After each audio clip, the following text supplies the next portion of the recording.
Internet. I just woke up and I would like for you to walk with me through the definition of terrorism really quick. And it's going to make sense for the rest of what I'm about to say. So, the definition of terrorism is a noun. The unlawful use of violence and intimidation, especially against civilians, in pursuit of political aims. Now, I define the removal and the arrests of the people at Corey's Memorial in Madison, Wisconsin, as state sanctioned terrorism. Now, you may be asking me, but Felix, if it was the police, how is it terrorism?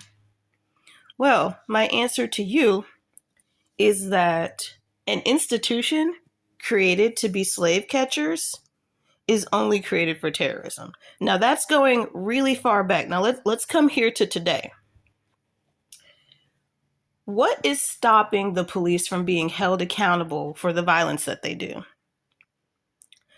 The answer is not the law. The answer is actually the police unions.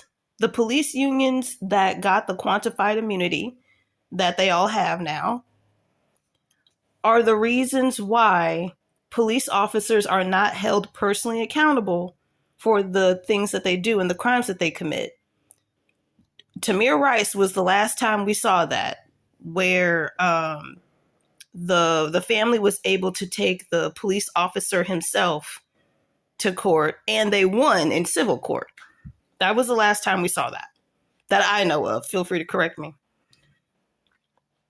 But since then, since quantified immunity, we were already having an issue with police brutality. But since then, it's only gotten worse because now the police don't have to account for any of the violence that they commit.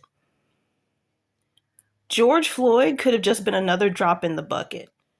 But it is us, the public, that pushed to make George Floyd a high-profile murder, to where trying to let Derek Chauvin get away with it was not an option if they wanted the capitalist murder machine to continue at any means.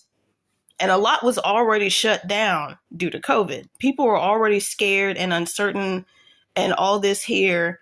And then a police officer decided that what people were already going through wasn't enough and murdered a man in the middle of the street.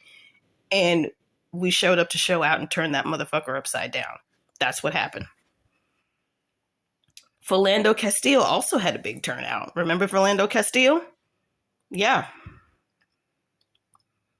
Tamir Rice had a big turnout, and I meant to say Trayvon Martin, but they also both had big turnouts.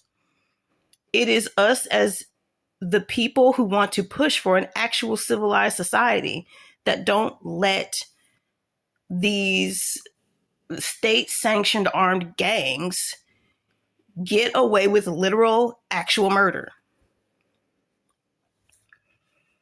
So now that people are making a big issue out of Corey, this is going to turn into, well, everybody has an opinion, no matter what that opinion is.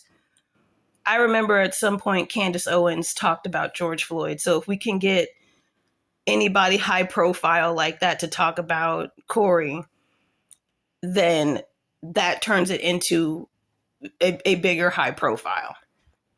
So I know that this sucks, but continuing to make a fuss, continuing to do whatever you want to call it, continuing to protest, continuing to do whatever it is you feel like you need to do to make this a big issue, to make it high profile, to make it where not only the cops that killed Corey, but also the cops that came and arrested people and dismantled the memorial get held accountable, to make all these people get held accountable, we make this a high profile issue.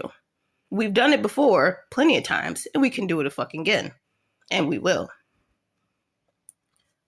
The civilized society that we all fight for is more powerful than state-sanctioned terrorism and these AIPAC-funded politicians. And all of this hard work just might pay off in our lifetime.